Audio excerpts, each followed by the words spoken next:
So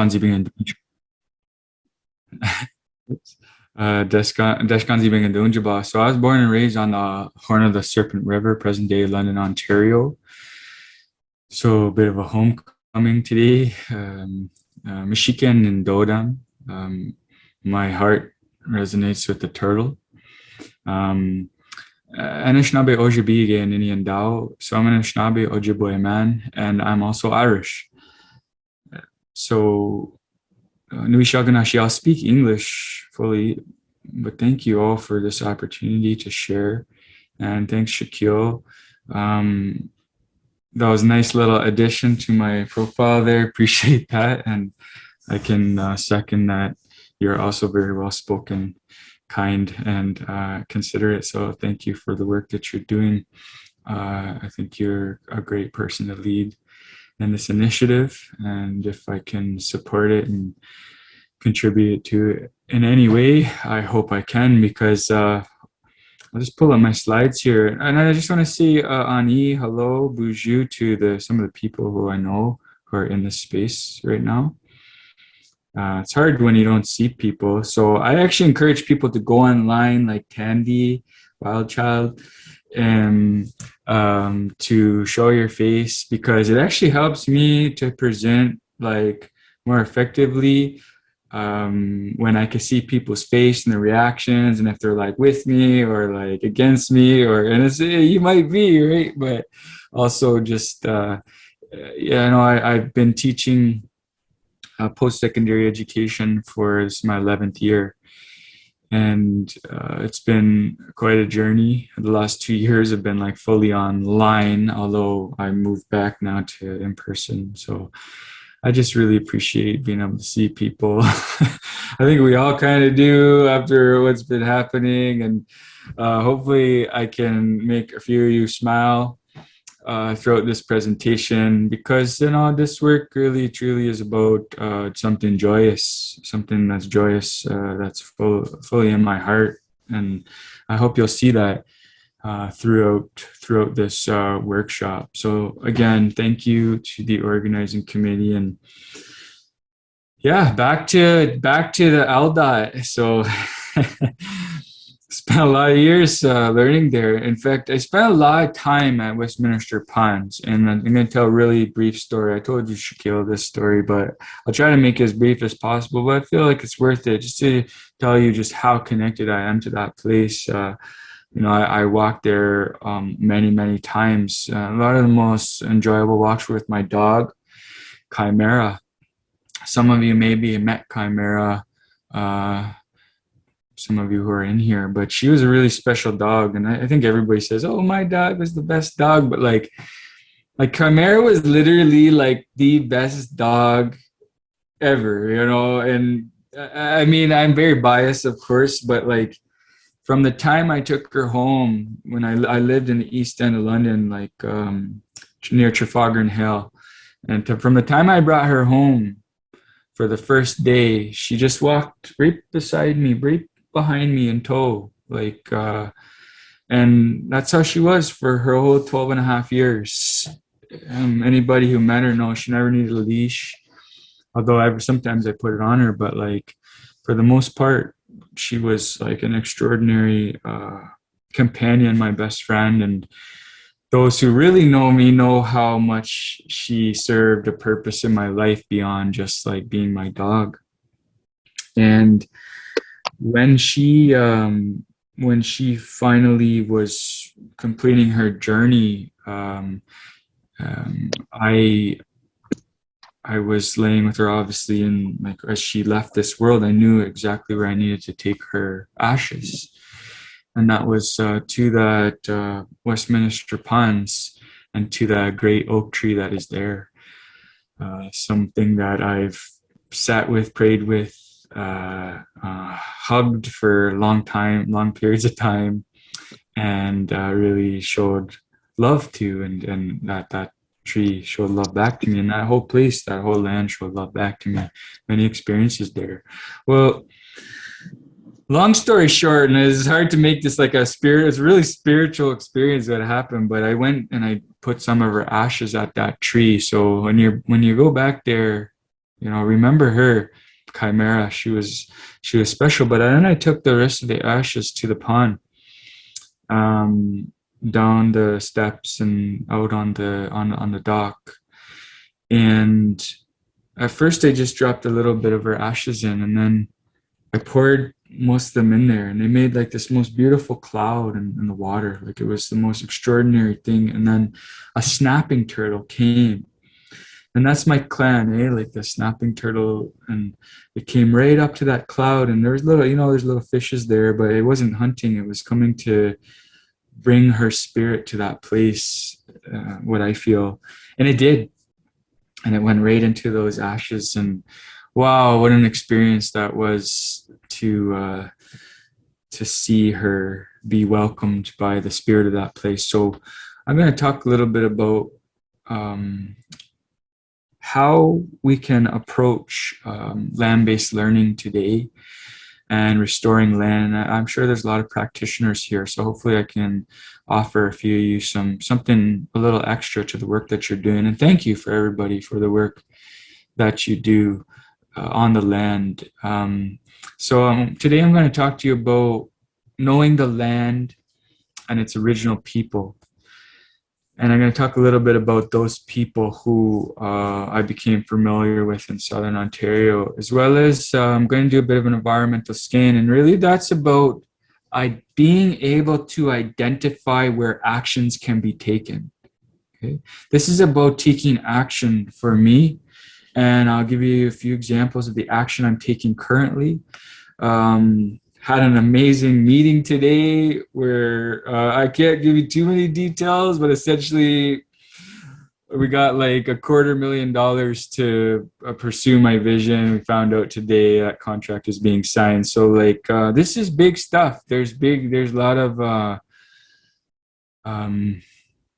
like, that's not for me at all. That's for the land, and that's for medicines and giving away for people. So this is huge news, and just in a long line of, it's been over $1 million now towards this work that I've secured. So there is money out there, and I think people are awakening to the need for this kind of work. So then, once we can identify a place, how do we take action in that place? And I'm going to try to give some recommendations, examples of my own experiences, and finish off with some of the lessons I've learned from doing this work for probably intensively about 10 years, 8 years. A bunch of my seeds are right over there, right there, that I saved just from this year. And yeah, so I'm going to talk about that. As you can see, I'm holding in the center here the grand flower sunflower. That comes from Tyendinaga First Nation. My first seed teacher was Janice Brandt. I do encourage you to look up her work. She's rematriating over 400 varieties of seed right now in Tyendinaga First Nation. It's an incredible collection. She's an incredible human being, and is the reason why I do this work. So yeah, how do we know the land and its original people, and why does that matter, right? So let's talk a little bit about Southwestern Ontario. Southwestern Ontario, of course, currently home to Oneida, close to London, Chippewa, Thames, Munsee, Delaware First Nation. Now, none of those places existed pre-contact. Okay, those are all places that existed after contact. And if you want to know who the people were who were there, it was primarily Mississauga peoples, or Mishisagig, which means the people who live at the mouths of the river. And what is sometimes referred to in the literature, I've seen different writings for it, but Chinatan or Chalatan, you'll see a reference to it in Wikipedia on Chinatan, but I've seen it in books too. I've read too many books to cite in this moment, but what that word refers to, as far as I've come to learn, is the people who penned deer. So what I want to try to do for you in the beginning right now is I want to try to decolonize your mind a little bit.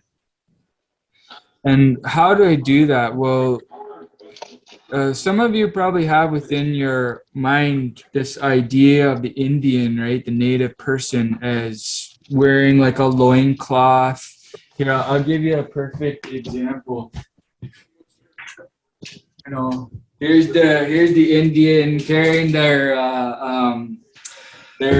bow and arrow, right? And you know, they're always we're always depicted in the stance like this. And most of the depictions that I see growing up of Indigenous people were just that. In fact, I still see it depicted that way. And I need you to understand something. Nothing could be further from the truth. My ancestors, the Anishinaabe, or the Nisweshkodekwan, Anishinaabe, Odishkodekan, the Three Fires Confederacy, were actually never defeated in battle. And that's why there's these treaties throughout Ontario, Canada, and there is a number of treaties throughout the United States as well. In fact, there's about a 200, 300 year history of treaty making. And if you're interested in that at all, I highly recommend this book right here. This book by Jerry Fontaine. Okay, this is the story. It's called "Our Hearts Are as One Fire." Perhaps somebody can throw that into the chat box. But if you're interested at all in the truth about, you know, how Indigenous peoples throughout the Americas and Canada, what became America, what became Canada, negotiated or engaged in negotiations, you know, I encourage you to read from one of our authors, Anishinaabe authors, because this is the reality. There's been a coordinated, strategic, and deliberate attempt to essentially annihilate my people. And many Indigenous peoples, in fact, have been destroyed, their lives, their livelihoods, and a lot of that can be stemmed to colonization, which is a complex thing that goes like into so many different branches. But before that, before all that happened, all of southwestern Ontario down south into Pennsylvania, Ohio, you know, all through that region, right down into the Carolinas, what you're looking at is a virtual food forest. Okay. You're looking at essentially a premeditated, designed, deliberate, strategic food forest. And I hope that you realize that in order for us as peoples to inhabit a land, we would have been planning the inhabitation of that space at least, in my estimate, at least 100 years into the future. Okay. So this is the kind of big thinking that my ancestors engaged in, and we continue to, and I'm trying to restore, which is very difficult because so many of the people I encounter believe this idea of the primitive Indian, right? The one that's roaming around in the bush, hunting and gathering, searching for their next meal. Nothing could be further from the truth, okay? And even after I share with you today some of the truth, there will still be people who leave this space who still don't believe me.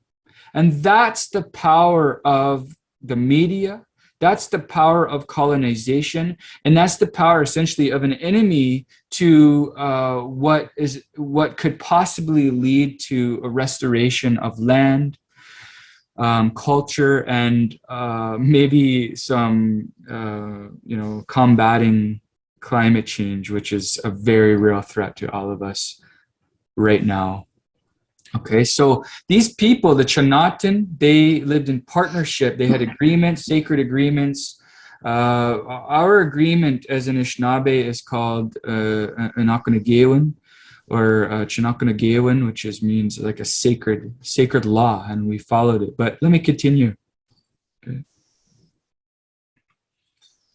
I'm not going to talk too much about my ancestors, like I could talk about it for days, but what you need to realize, what I hope we can realize from this dialogue is that, you know, indigenous peoples, they inhabited all the land.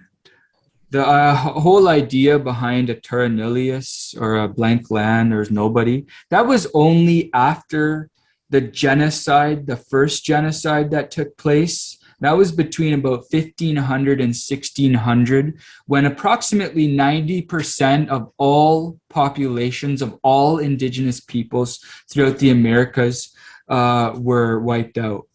And there we have evidence that basically shows that that was deliberate, strategic. It wasn't, you know, the story always goes, oh, Europeans came over and those poor Indians, they got sick and a bunch of them died. And that's pretty much often the extent of people's awareness of that story.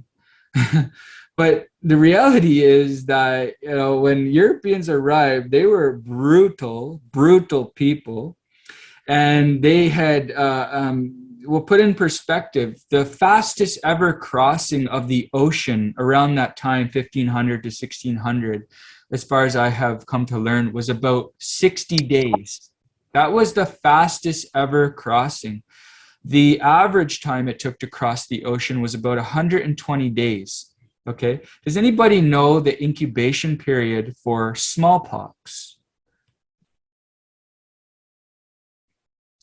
Probably not, eh? They're not going to tell you that.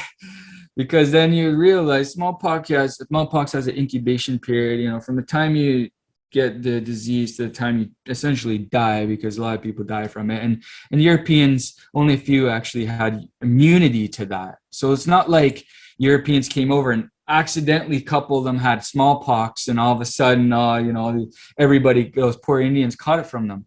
No, it takes about 30 days for that to come and go. And we all know what a pandemic can do by now. So we experience this. It's still in our bodies and our bloods. And as a result of that global pandemic, in our opinion, a global pandemic, we lost around 50 to 60 million people at that time. Okay. The result of that, and I go into this, I think later, I don't know if I included that slide, was the following of about 56 million hectares of land. Okay, so for all you land people out there who are working on an acre or two, or maybe you have lost 10 acres, maybe you have 100, and amazing if you do.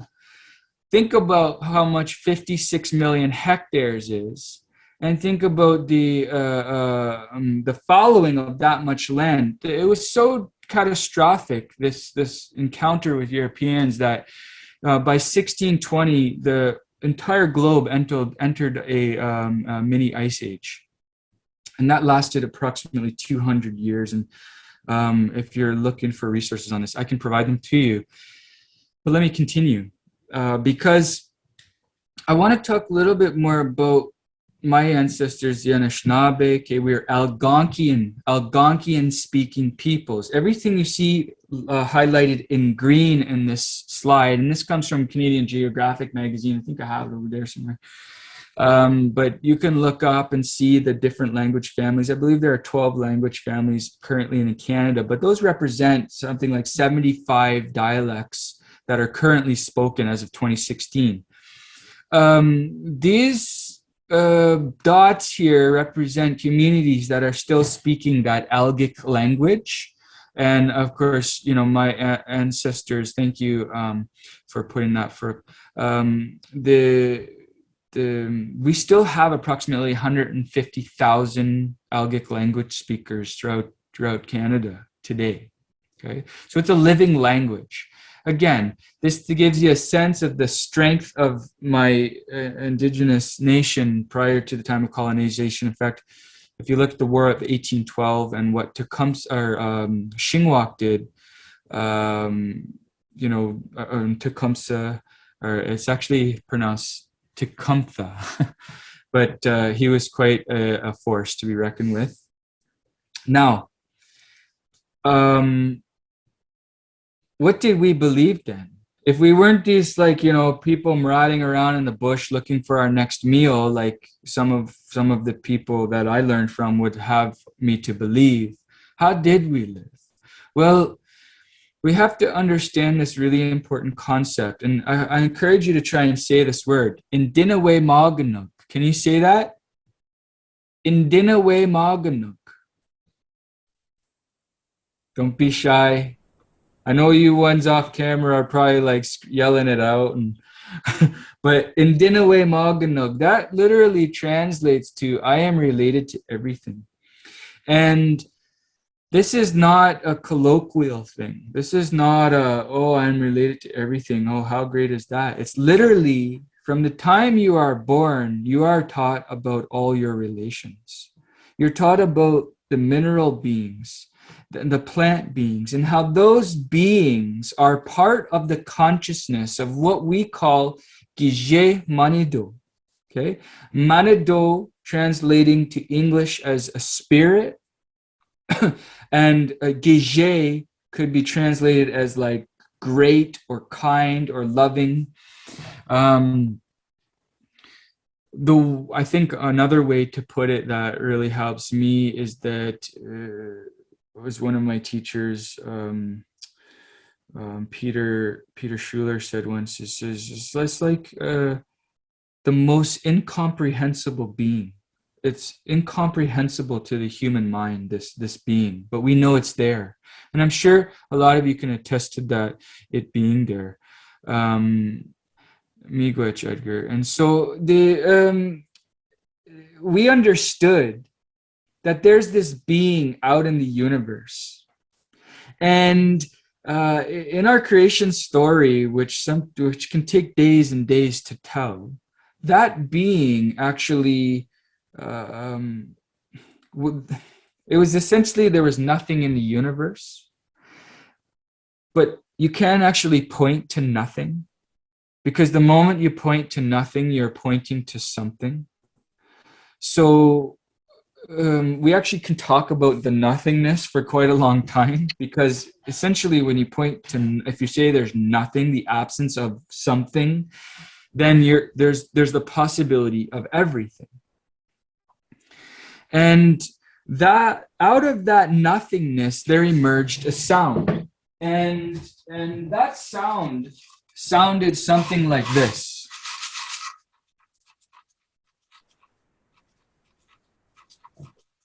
And because we're recording, I can't sing to some of the songs related to this, but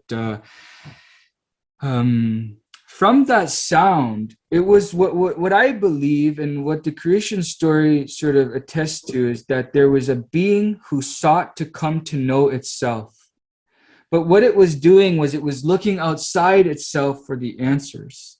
And essentially that sound resonated into every part of the universe for a forever time, another forever time. And eventually that being had, like, there was nothing to reflect off of, and it called its thoughts back. And it was in the calling back of its thoughts that all would come to be. And so it's a lesson for us as humans, because often we're looking outside ourselves for the answers. But as my teachers say, all the answers, the secrets of the entire universe are right here inside your own heart. Okay. And that's really important to us. I'm going to talk about that in a second. And in addition to that, okay, this one Earth, our mother, Ishkakamakwe, she exists within a series of planets, okay, in our galaxy, in our solar system, in our galaxy. And of course, our galaxy is made up of 100 billion stars approximately.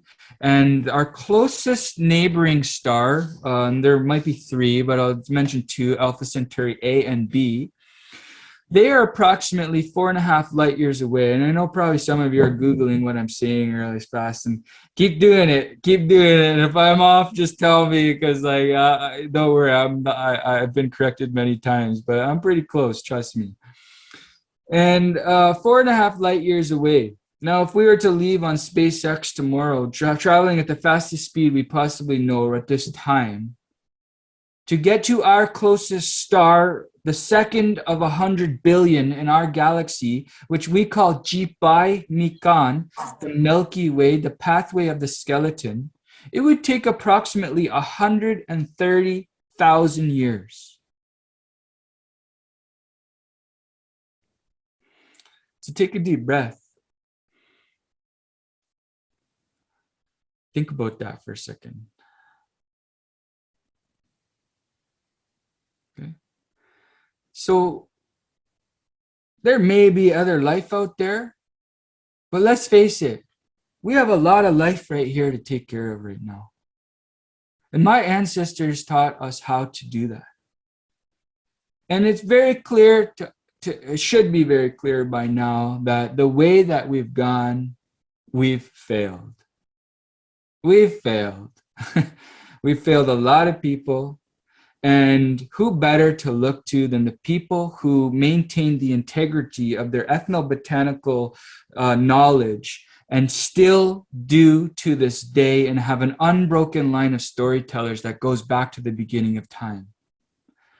I mean, to me, the answer is obvious, right?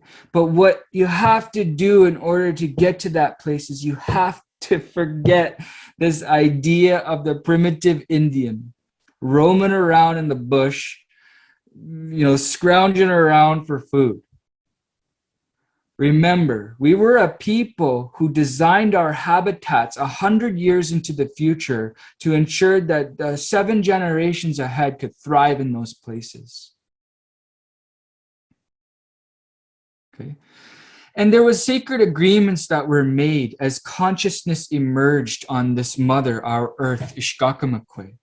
There's a sacred agreement between the minerals and the plants. And if you're interested in learning more about that, you can get this book, Braiding Sweetgrass. She just came out with another book. I think it's called something about I forget, somebody probably has it.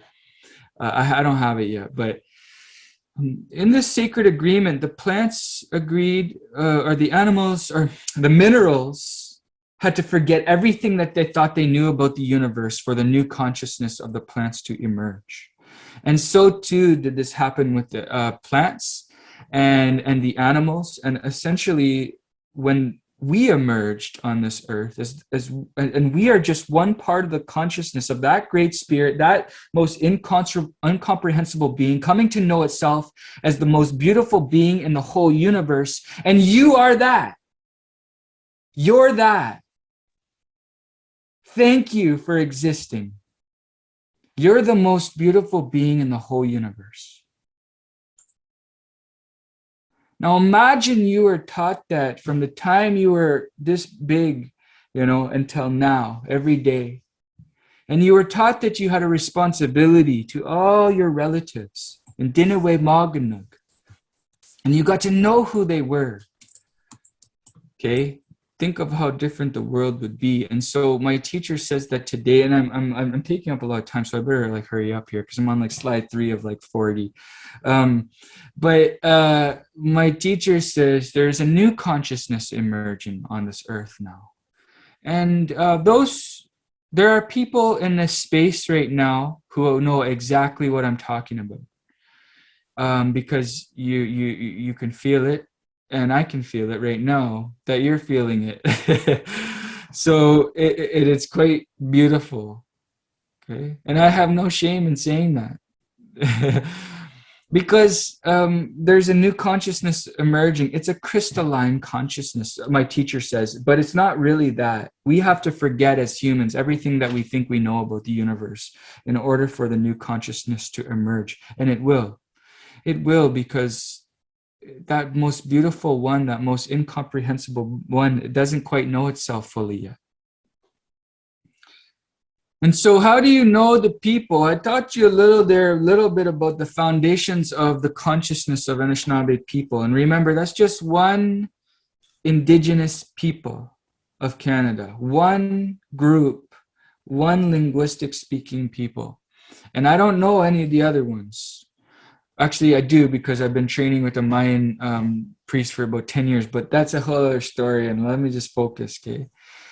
So, what we know through some of our studies is that acculturation, or the complete loss of land, the complete assimilation of your identity, the loss of culture, and colonization, this leads to a whole bunch of serious problems for people. Now, for the European people who are in this room, and I am one of them because I am part Irish and part English, and I have no shame in saying that. I'm proud of the ancestry that I have because I think it's all the blood of my ancestors that makes me who I am. But like Europeans have already gone through this. They just forget. We just forget because we've been uprooted from our place. But your culture, your if you identify that way, your language, your connection to land was stolen from you as well.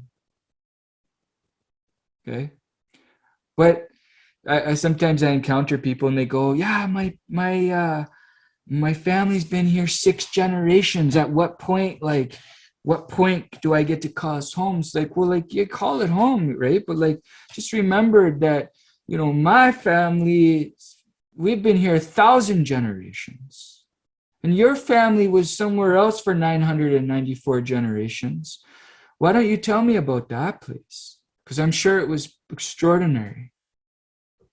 What we know is that as people move from acculturation, from loss of land, basically a full assimilation, towards enculturation, okay, as you move towards this space, you begin to thrive, okay? You begin to be wealthy, you begin to get an education. So many of our people, Indigenous peoples today throughout Canada, are somewhere down here on the spectrum. And of course, that means somewhere here on the spectrum. And what you have to realize is that there was a coordinated, strategic, and deliberate attempt by the colonial people to annihilate us, right? So know the people. Not every Native person you meet is going to have culture, is going to have their ethnobotanical knowledge intact. In fact, one of my teachers says only about 1% of our people, 1% of Anishinaabe people are still practicing these things. Okay, so think about how hard it is for me to find teachers.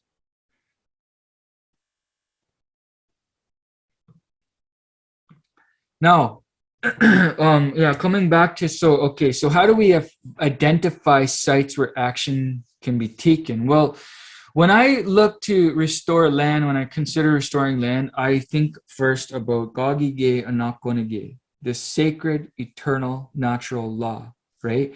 This Indinawe Maginug, I am related to everything.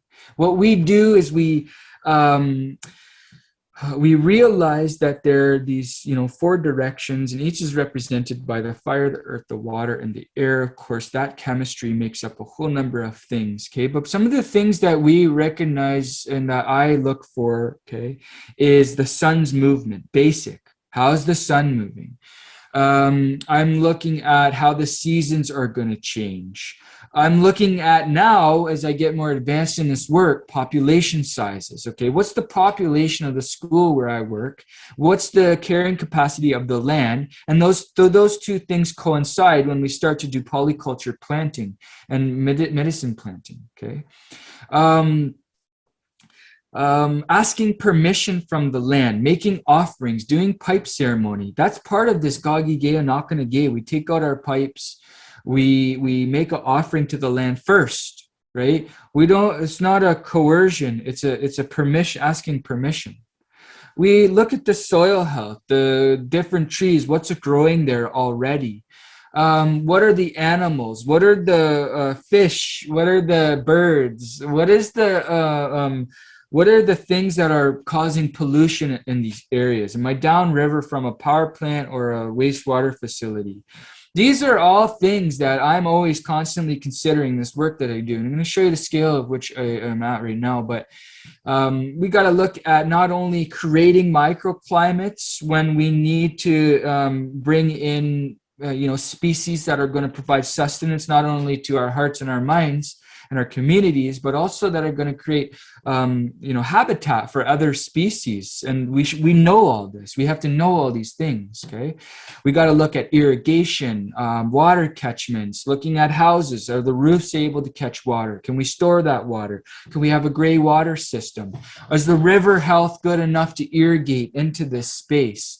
Can it support wild rice or things that are sort of they're very hard work, but like hands off in terms of, do I have to be in my space all the time growing?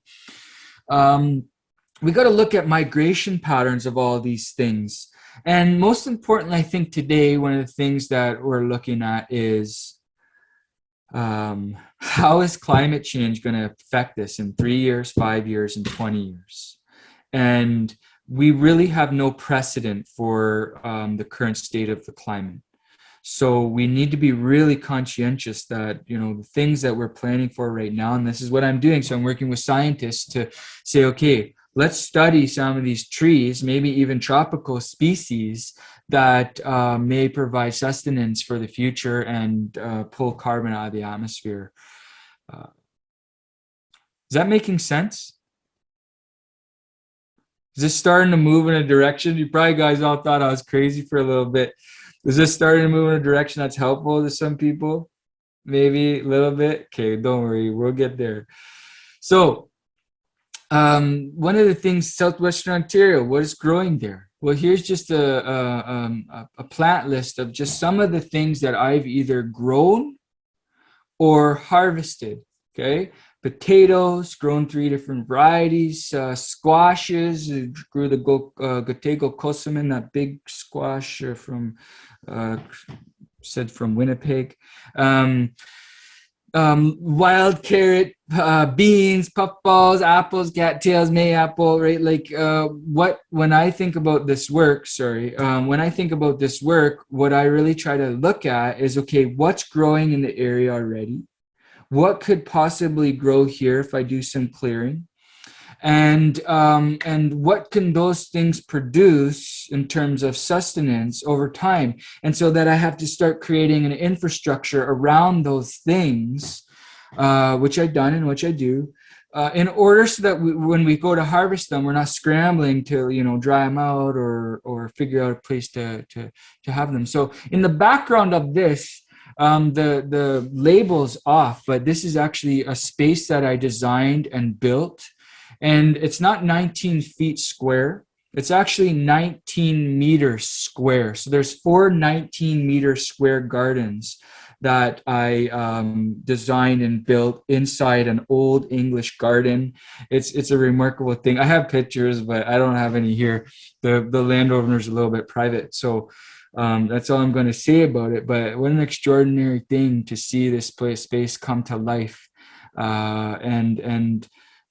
Yeah, so I'm not managing this space, but I designed and built it, and it's in operation right now, and produced many, many beautiful relatives last season. Okay, so in the background of this picture, and this is actually, let me just do something here really quick, because this is supposed to be, let me see, format, oops. Here. I'm gonna just do something quick. Yeah, I'm just gonna make this faded a little bit. Okay, so this is a space that I also just built last season and grew pumpkin, a Peruvian pumpkin, strawberry bean, blue corn, which never grew. It's a long story. And the giant sunflowers that you've seen, as well as tobacco. Files. What we need in these breakout groups is one person to take responsibility as a note taker. So if somebody can go into that file, very, very simple first question. It only has 10 minutes. So you're going to be in a group of probably 6 people, maybe 6 others. And you're saying, can you identify one space where you can take action? this coming season. I'll add this coming season. One space. Now, this can be a space you're already working on. You're going to do something extra this season, or maybe it's a space you've been working on for years, and that's the space, and you love it, and you're going to keep putting love into it. Or maybe, you're out walking your dog all the time, like I used to do, and you've seen a space that you like have your eye on. You're like, oh, something could go there. Well, hopefully I can give you some fuel for the fire to actually, take action in those spaces, because at the end of the day, we need to do this everywhere because we're like pretty screwed when it comes to climate change. But I'm not going to talk too much about that because it's too like depressing. I'm just going to keep doing my work. But yeah, so you can think about it in not only where, but also in the context of maybe actually some of the work is on yourself. Maybe some of the work is with your family. Maybe this year you're going to convince your kids or your aunties or your uncles to do some work themselves. And that's the work. That's the place where you can take action. Perhaps it's in your community. Perhaps you're like, oh, there's a project ongoing, and you're, like Terry who's here, and you're like, I'm going to help Terry because he's a genius, and I want to learn from him. And the first time I met Terry, I'll never forget it. And Terry, I hope I do this justice. I can tell a story. I don't care how much time it takes. But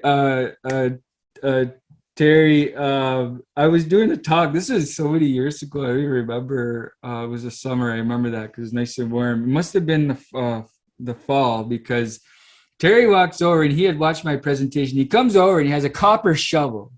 Okay. Now, how many people do you know with a copper shovel? Right? Like, you gotta think that this guy's serious. Goes over the copper shovel and he go. I don't want to do the voice, Terry, because I won't do it justice. I really want to though, but I won't. But he goes, "Do you know what this is, Andrew?" And I'm looking at this great big cauliflower, this beautiful cauliflower, and I go, "Yeah, I do." He goes, "It's cauliflower." I'm like, I know. And we both were so excited, right? Because obviously he grew this cauliflower and he was bringing me this cauliflower as a gift. Anyways, I didn't want to do the accent voice because I didn't feel like it was probably appropriate. But Terry, you're awesome and keep doing your thing. But we're going to go into breakout groups, guys. You're identifying one area, whether it be self, family, communal, environmental. Maybe it's, maybe you're at the scale where you're doing like something bigger, or maybe it's cosmological, right? But let's go into the breakout rooms and you're just going to answer that one question. What is the space where you can take action?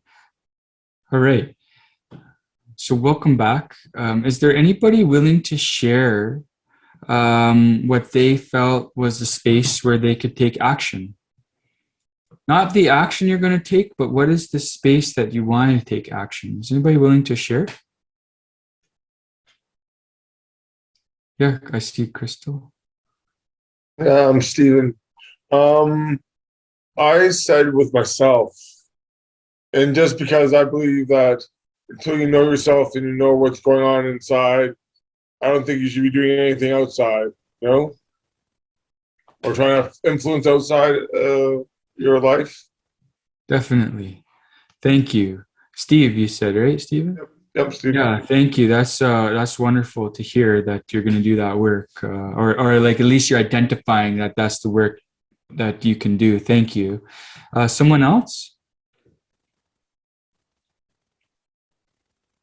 Yeah, Lauren?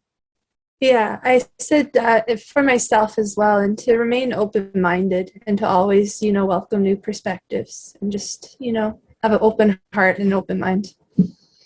Right on. That's an awesome space to identify where something can be done. Maybe one more person.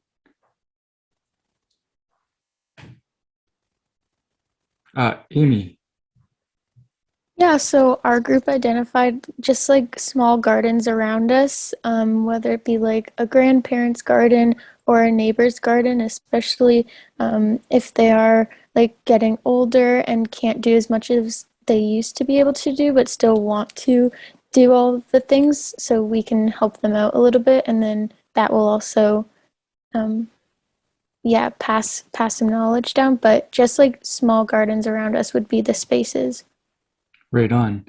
Yeah, that sounds like an awesome plan and idea, Amy. And I think that I think there are probably many like old timers who want to pass on that knowledge as well. That they feel like, I know, for example, one of my friends, her grandma, she's Greek, and her grandma grew like this big garden, but she's like old now, like very old, like, 80s. And so now my friend said, you know what, I'm going to go learn everything that I can from my grandma. And she is. And now she's like going and doing like helping her grandma take some of her produce to like a local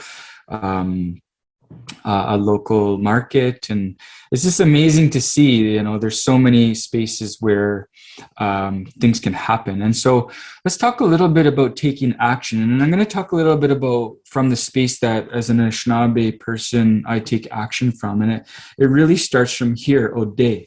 And can you say that word, Ode? Ode, good. And if you say it multiple times, Ode, Ode, Ode, you guys start to get a sense of how important that word is to Anishinaabe people, because it's not just the heart, but when we say Ode, what we're recognizing is that there's this connection between the sacred water, the blood running through our veins, and this electricity, wasmuan. And it's a very specific electricity. And every time your heart beats, that electricity fires all through your body.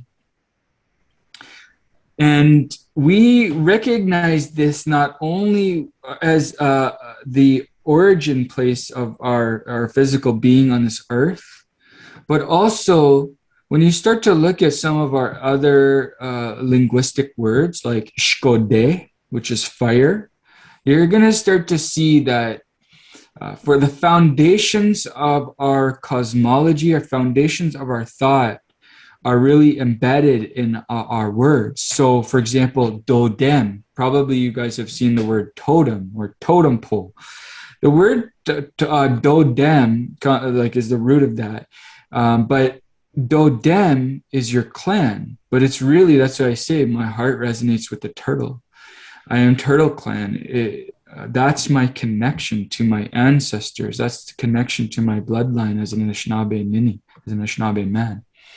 But if we go further, we see the word Odewegan, and that is the drum. And so when you see Indigenous people drumming, you're not seeing us, being like children. What we're doing is we're attempting to remind ourselves, our families, communities, and the environment, the place of our origin, because we spend 9 months listening to our mother's heartbeat. When I talk about this, I always ask the women identifying in the room, how many of you are just like your mother?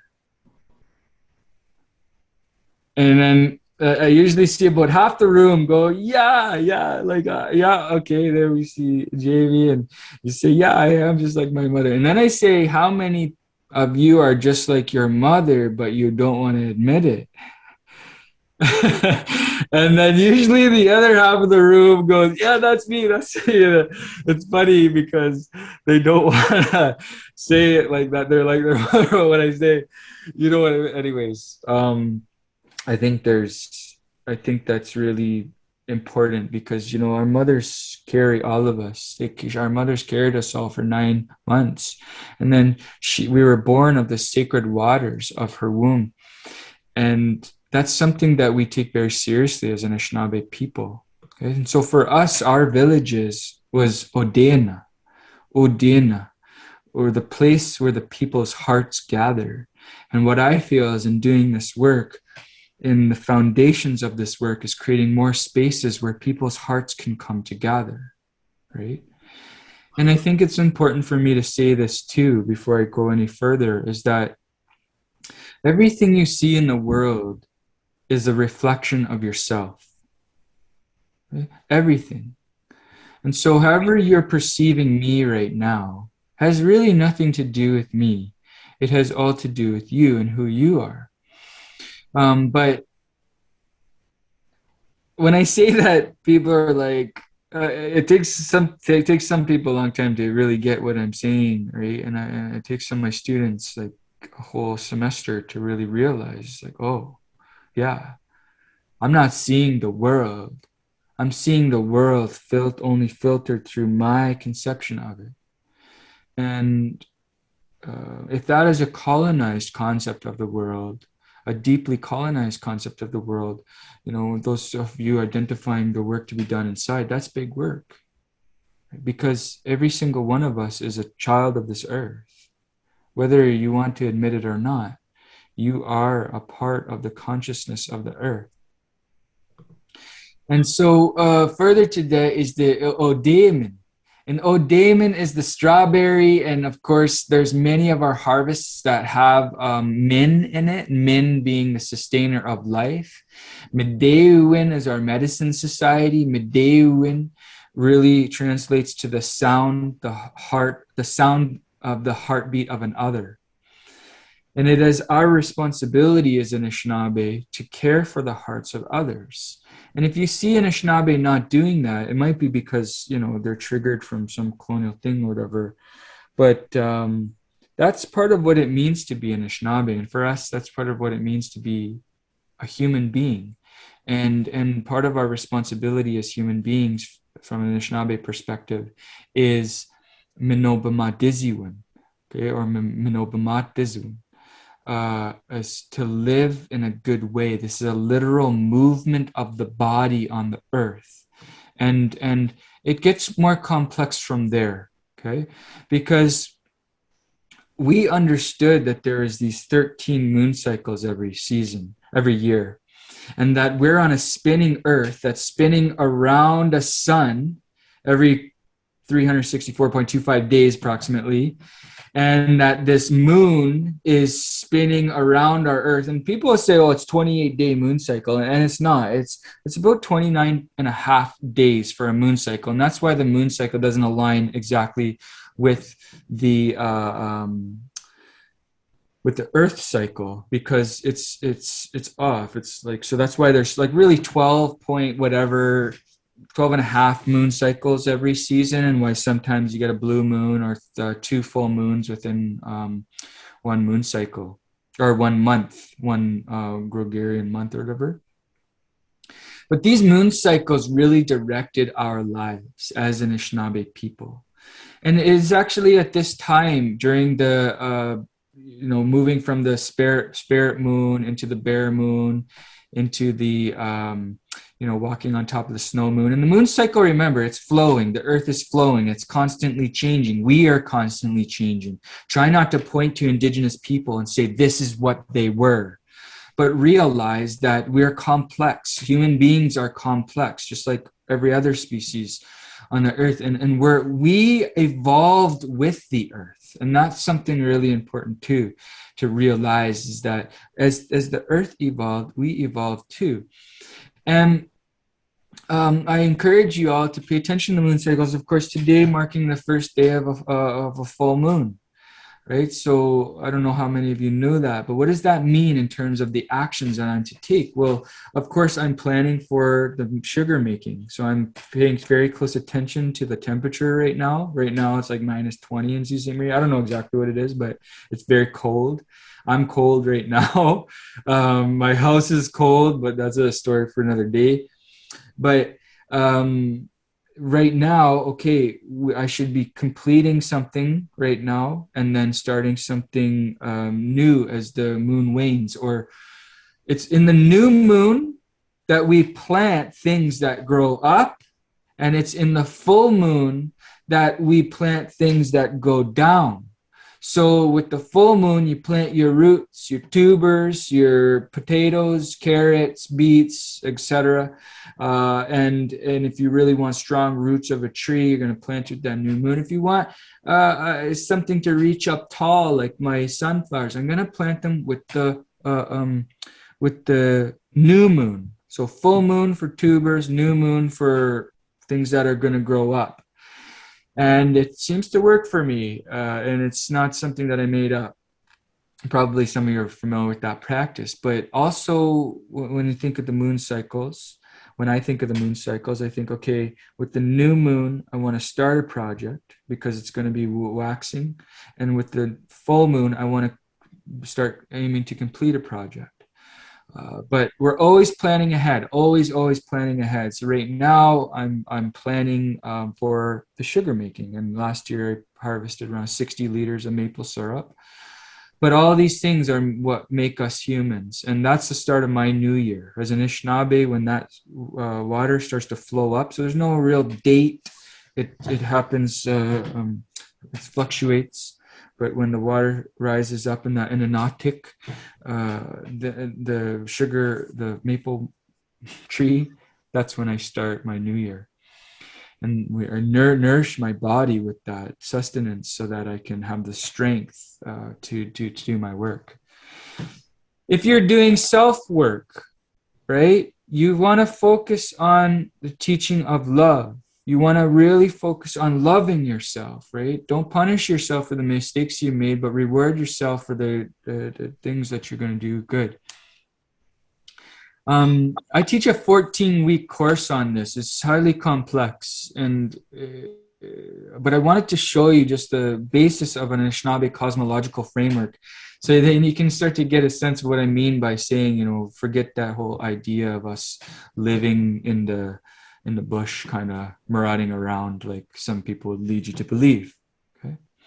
Now, when I do my research is kind of a real bad word for us. So I hyphenate the research, and that comes from my friend Kathy Absalon in her book, Decolonizing Anishinaabe, or what was it? Anishinaabe Kendasuan, or it's called, her book's called Kendasuan. Anyways, she's still my friend. She's a really awesome lady. But there's 3 concepts that I want to familiarize yourself with in my language. And one is Biskabian. And that's really returning to ourselves, returning to myself as a human being. Then there's Ajikenin, okay, Ajikenin, which is the study of the behavior of life, that I need to know what's going on around me. Identifying plant species, birds, fish, tubers, all those things, the medicines that are going around me. And you know what? This work, Gikinoo Amadwad Megwa Dudamwad. Gikinoo Amadwad Megwa Dudamwad. I'm not going to sing too much right now. I just don't feel like it. But that means we're learning together while we're doing. Okay? We're going to make mistakes. This is hard work. Nobody's perfect at it. Land restoration is not a perfect science. If it was, everybody would have like beautiful, lush, edible habitats all around them all the time. It's hard work. And so we're going to make mistakes and be ready to make mistakes and learn from the mistakes like I did, like this past season. You know, I got a lot of mold on my stuff. It was too damp here in the end of the season. It was raining lots and I harvested too late. So I lost a lot of things to mold. Big lesson, but this is the first time I planted in this climate, so I'm going to make sure I don't make that mistake again. We rely on partners in doing this work, relationships with all kinds of different people. We rely on the stories that our elders told, and if you listen to the stories, you can pick up pieces and realize that there's important elements there that are hidden within the story sometimes. But this is essentially what it means to live a good life for us as an Anishinaabe. And then also, when I get to my methodology, right, it's very complex. It's not a simple methodology. So, but I think for us in doing this work, if you're going to do this work, as some of you probably already are, many of you are, okay, this is cyclical, remember, this is not linear, but if I put numbers to this, because there is a step-by-step process that I employ when I do this work. So I observe, I plan, and I engage the community. I observe, so I look, where is a space where action can be taken? Start planning the actions that can be taken there and engaging the community in those actions, okay? I look at what's there. Can there does some of the stuff have to be cleared? Is it Kentucky bluegrass, the most invasive species on the planet? Probably. So we got to clear that away. And if I go back to the, actually, I'll come back to that image. That's what we had to do. We had to get a sod remover, remove all the sod, roll it up, cover it with cardboard, cover it in wood chips. And now this season, after this, you know, just a second season, it's going to be a great, rich, nourishing habitat for my sunflowers and tobacco. Okay? But some things need to be cleared. Other things, the seed needs to be saved from it, right? Because if there's seeds growing in that space, even if they're invasive, it's probably because it's an ideal habitat for that species. But we want to look for native species. I do anyways. And then I want to start thinking about design. Okay? Where's the water? What is the gradient level of the earth? Where's the sun's path? What's going to get shade at what times of day? Do some things need shade? Okay, well, then I got to start thinking about what I'm going to plant in those spaces that require some levels of shade. This before was really a multi-generational, pre-planned, community-oriented process. So that, and I say this, my dream is to have a community, and I don't know if I can do it in my community. I live in a really kind of posh. I grew up kind of I don't want to say poor because, you know, people are gonna be like, you didn't grow up poor, but I grew up sort of lower middle class. And, you know, I grew up in a very loving home. My family's, my mom and dad have always encouraged me and everything. And I think that's important to say too, but you don't really know your class in society until you get out of it and you see others. But anyways, I live in a pretty nice neighborhood and they're all about the grass. But anyways, what else do I look for? Well, I'm going to think about what I'm going to plant, because when I start to initiate this design, I'm going to think about irrigating first. I'm going to think about fertilization of the soil health. And then, only then, once I have created that habitat for and planned it out and strategically organized this, then I'm going to plant. And so sometimes planting doesn't happen in the first year. Sometimes it's the design, it's the coordination of the space and the engaging of the people who are going to help to do the work, because I find so many people just want to plant. They want to just go plant and it's done. And then all of a sudden you have 100 things to take care of, 100 little beings that have a life force that are your relative, that require constant attention. And I don't see the people coming back to do the work. Okay, so make sure the people are there ready before you take on a big project. Then you can plant, and really the irrigation and fertilization comes before. That's probably out of order, but remember, non-linear. I'm always thinking, okay, if I'm planting annuals this year, what perennials can I include next year? Or what's going to have a biennial cycle? I'm always thinking about these things all the time, okay? And then there's the maintenance of these sites. And sometimes the irrigation takes maintenance, the fertilization takes maintenance, the water catchment, all that stuff, it takes maintenance. And of course, the plants that take maintenance, the soil health takes maintenance. And plan for this.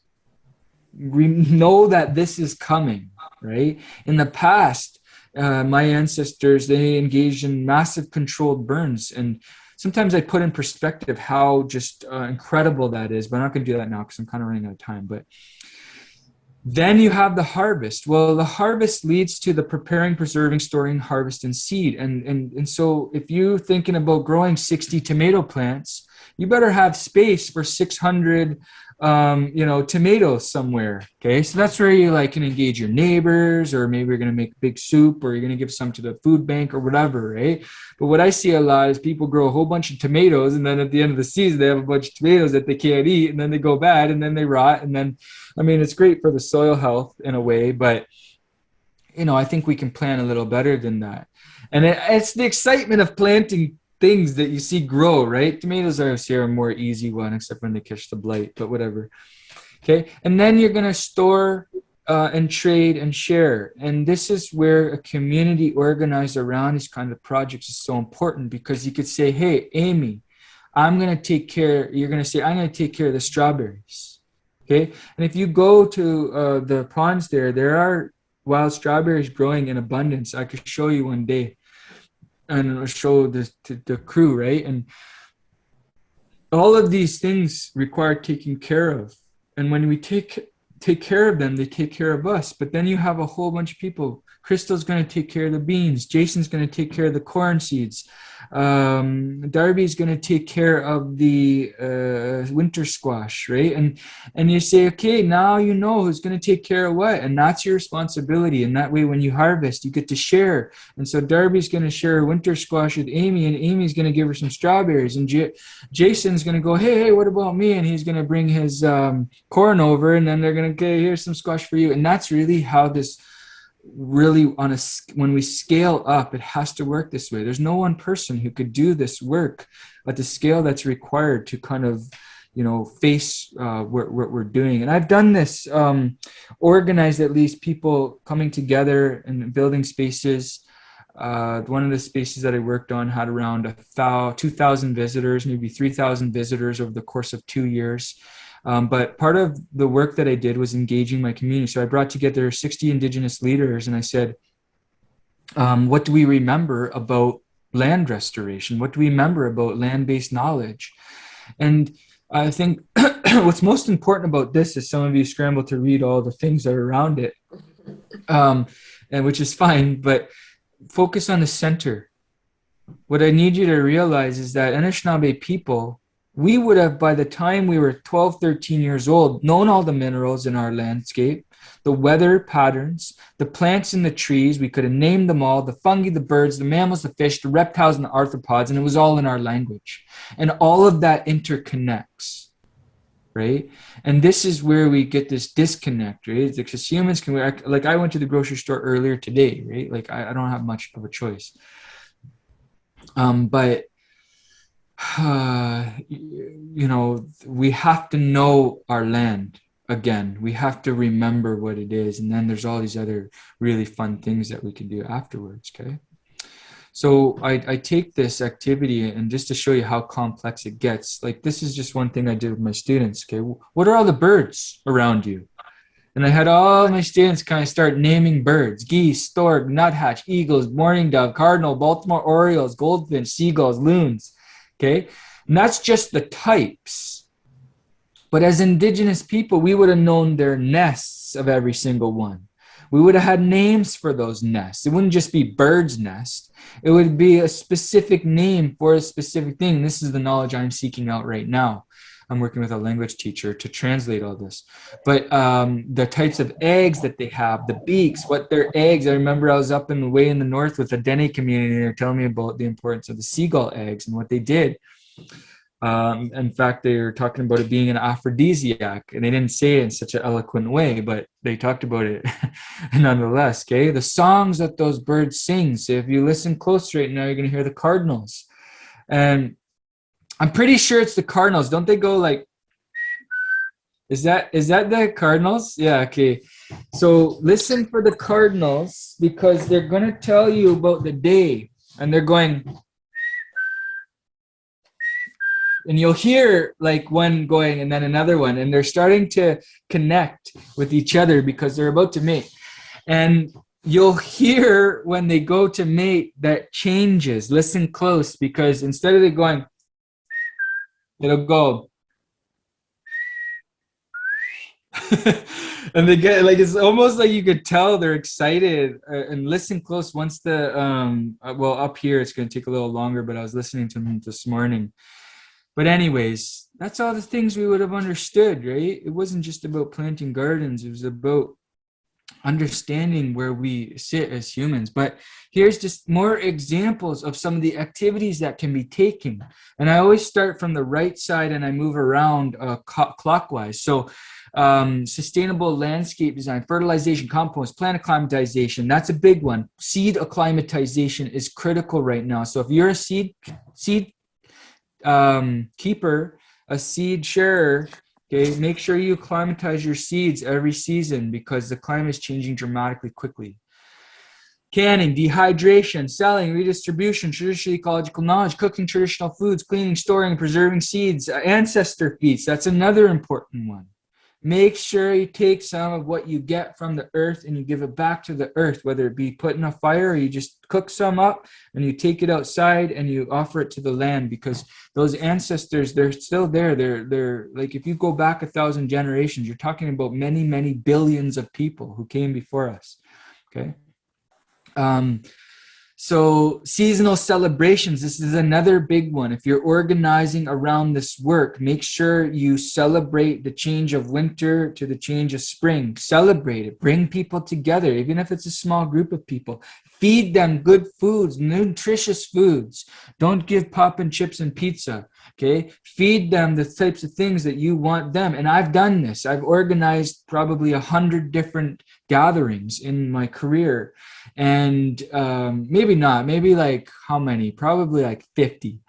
Okay, but I like to exaggerate, as you can probably tell by now. And bring people together, celebrate people. Instead of telling them all things they're doing wrong, celebrate the people who are doing the work, and they'll come. And the more people are celebrated, it's like that secret about water. The more people celebrate it, the more they want to be a part of something, right? How many people here want to go to the principal's office? Like, no one likes to go to the principal's office. I hated going to the principal's office because I usually would get suspended after I went. Okay, that doesn't happen anymore. But how many people like to go to a party, right? I went to a Super Bowl party and with some of my Indigenous friends, and they kept feeding me. Oh man, it threw me right off because I have a very specific diet. Anyways, okay, these are all things. Make them fun, and this leads us to a second breakout room. Can you identify one action that you can take this coming season? And I mean one action on the land. Before you identified where you're going to take action, now what is the action that you're going to take? Okay, what is specifically? I know a couple people said helping with gardens and with the older people. Be very specific about this. So let's go out. Alrighty. Good. Welcome back to those who are still here. So good. Somebody want to share the action that they're going to take? Yeah, Crystal. Yeah, the discussion about planting with the lunar cycles really raised some old interests for me. So the action I want to take is to start educating myself on how to plant with the moon and harvest with the moon. Right on. Right on. That sounds very exciting. Anyone else? What about Sue? Okay. I was planning on doing the test of the pH of my soil at the cottage and then looking to see what little microclimates were there. Right on. And where's that? Where's the cottage? I'm up by Port Loring. Okay. Which right is on. in your ancestral lands. Right on. Well, you'll have to come visit one of our sites when you make the trip. So that sounds exciting. Anyone else? Maybe one more person? Sure. Terry, yeah, Terry. Okay, I'm going to invite more rainbows into my garden. Right on. Good. You use the copper tools for that. What's that? You use the copper tools for that. Yeah, I'm a fast learner. So, so like this is in the background of this image. We were just finishing our harvest here, and I thought a rainbow came out, and I gave thanks. And these are the kinds of things that make all this work worth it. But you could see how big the sunflowers were. They started to really lean over. Some of them were still and are not quite finished. But the thing about this work is that it's not always just beautiful. It's not landscaping. It's it's restoring seed. It's engaging with the earth, and you kind of have to work with what you have sometimes. So to give you examples of the lessons I've learned from the work that I do. So this is actually my front lawn.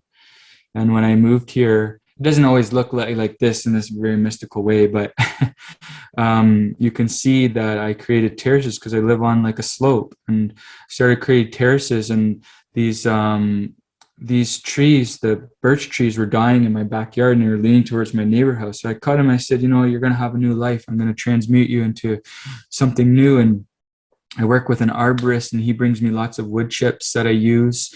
I created swales and berms. So the front berm that you see is planted with blueberry. And then there's a number of other medicines, including like mint and I can't even think of things right now. Bee bombs in there, and a number of things. Beautiful, beautiful plants. Blazing star. So all these are medicines and plants, but I have at each berm there's a swale, so the water can stay as it comes down that slope, and that's just one of the things that I considered. And this is what I was referring to earlier. I'm not going to talk too much about this, but essentially, this is the link to the more information about how the mass deaths in America between 1500 and 1600 led to the fallowing of 56 million hectares of land, and how that led to the mini ice age, or the little ice age. And if the point of including this just on one slide about climate change is that if we were to somehow repeat this, if we were somehow able to allow 56 million hectares of land to grow fallow, or at least to, start capturing carbon like it happened before as a result of the deaths of millions of people, we would only reduce our carbon emissions by about 10%. Okay? So that's the extent of the work that we have right now. It's a massive amount of work that we have to do. It's work related to permission and consent. That's the social aspect of it. Working with humility versus ego, using permaculture rather than monoculture. These practices have been practices for many generations by my ancestors. It's about reciprocity versus greed. How much can I get? How much can I give versus how much can I get?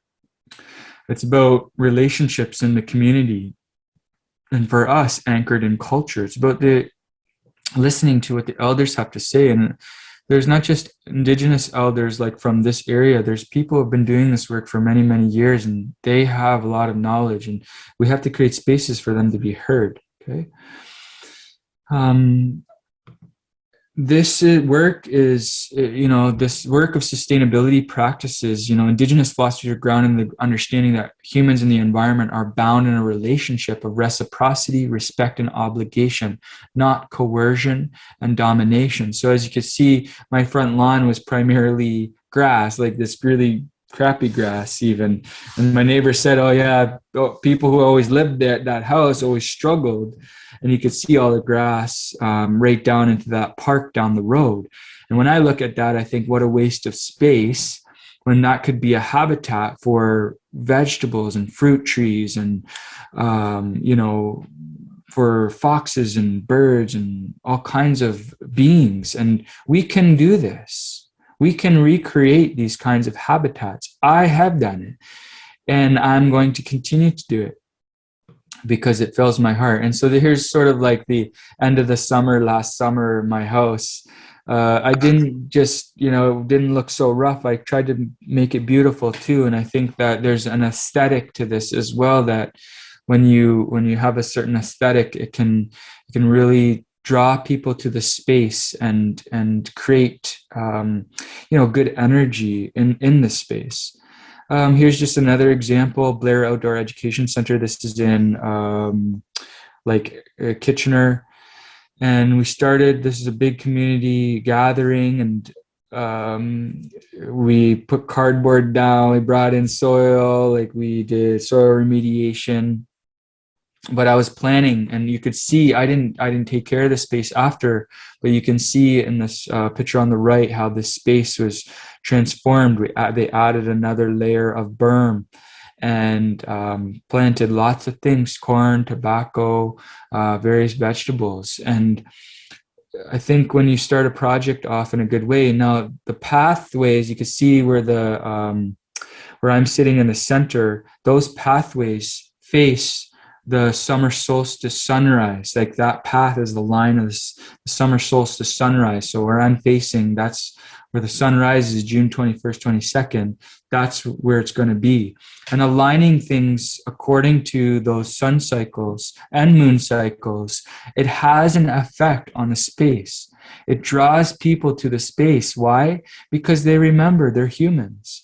And when you create a space where people remember what it means to be a human, they want to be there rather than, a garden where you have to weed all the time. People like volunteer their time because they're like, they feel something in these spaces. And that's one of the things that I've been able to successfully do. And this is where I work now. This is Shingwak Ginamagegamic. This is the Anishinaabe Discovery Center. It's a part of there's a Gulma University to the north and then Shingwak to the south. And right now I'm working with a landscape architect from University of Waterloo, and we're developing a comprehensive plan to restore this land and this site. And that's what I was talking about, this agreement that was made today. I'm not going to give too many details, but essentially it's a lot of money, and they're going to let us do it. Like they're giving us money to do the work. So it's pretty incredible. Millions of dollars. Well, right now, $250,000, but like it's going to be a lot more. We're going to create a really welcoming pathway system that is accessible. We're going to start including not only native habitat, but we're bringing some fruit trees, have a fruit tree guild, a pollinator space. Hopefully I can do oak savanna space where we could do controlled burn, because oaks really thrive and their bark is fire resistant. There's so much information, right? We're looking at restoring aquatic habitat here. It's a really unique site. I feel really honored to be able to initiate a project like this. We're going to try and plant some wild rice in this space, and we're going to make it really beautiful. And I think that's something that has an effect on people. So there's a lot of science that goes into this too, and I'm working with a scientist from NRCan, developing a plan. So this is just a little bit closer. This is a really rough drawing. We've only met twice in terms of the drawings, but we're going to be developing, a really high level professional draft of this space. That's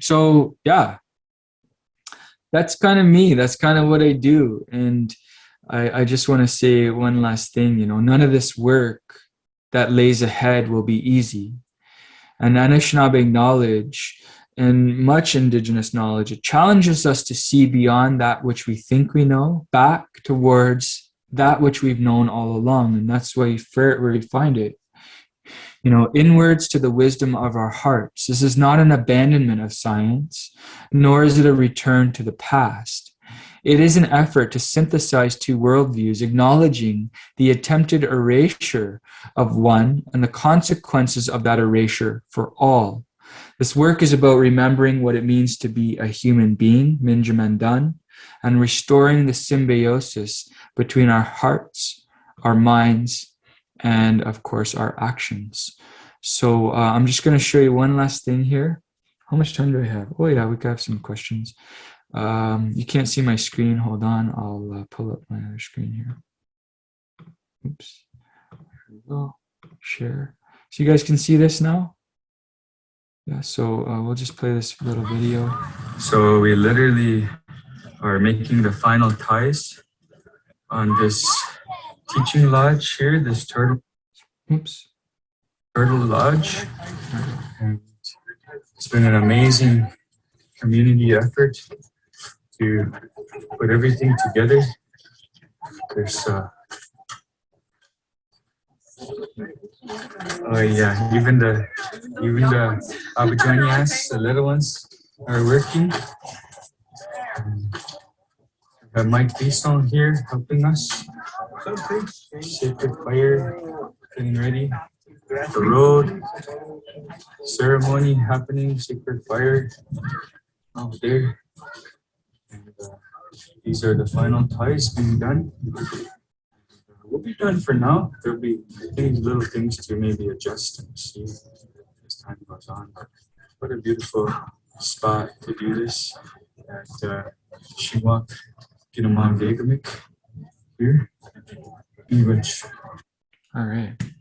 So that's it for me today. Thank you so much for spending that time with me, listening, and hopefully I offered, something that you can take with you, not only for your bundle, for your work, but also for the work that's going to happen at this new site at the ponds. And I can't wait to see how it progresses over time. I think you have a great leader in Shaquille.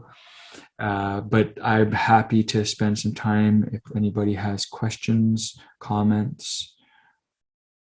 And yeah, thanks. You're on mute. Oh, thank you, Andrew, so much for sharing your wisdom with us. Every time I hear you speak, I learn so much more. And hopefully everyone else was able to learn a lot that they'll be able to translate into what they're doing within themselves, within their communities, and it makes an impact. And we're so grateful for what you've done and for what you continue to do within the London community and also across Ontario. Thank you, everyone, for coming tonight, taking the time out of your evenings to join us tonight. Hopefully everyone is home safe or makes their way home safe for the rest of the night. Thank you once again, and have a good night, everybody. Thanks, Shaquille. Thanks, everybody. Take good care.